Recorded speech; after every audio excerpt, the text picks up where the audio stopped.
Hi all, in this video I am going to share you guys the difference between stroke and multi-stroke on the paint node in DaVinci Resolve Fusion.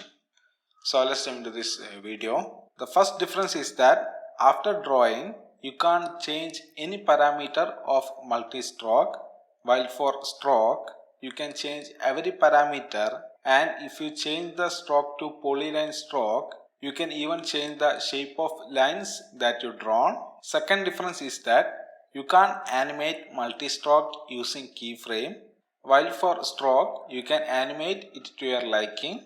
Third difference is that multi-stroke is a less processor intensive, so you can draw a lot with multi-stroke, while stroke is a processor intensive option. There is no limit on how much you can draw with the stroke, but as the number of stroke increases, the chance of your system hanging is very high. Fourth difference is that on default, multi-stroke is set to one frame.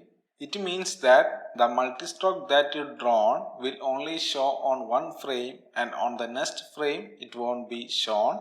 You can change this. To do this, before drawing, you need to use the stroke duration parameter and change the number of frames that you like your stroke to be visible. While for the stroke option, on default, the stroke you do will be visible across the composition.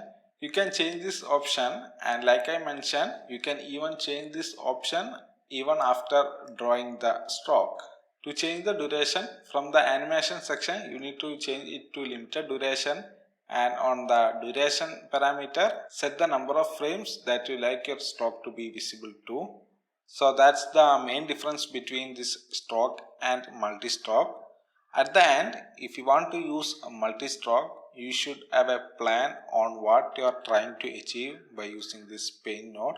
Otherwise it will be a little bit hectic, as we can't really edit the stroke we done with the multi-stroke. So that's it. That's all about this video, guys. I hope you guys find this video useful. If you do so, hit the like button and don't forget to subscribe.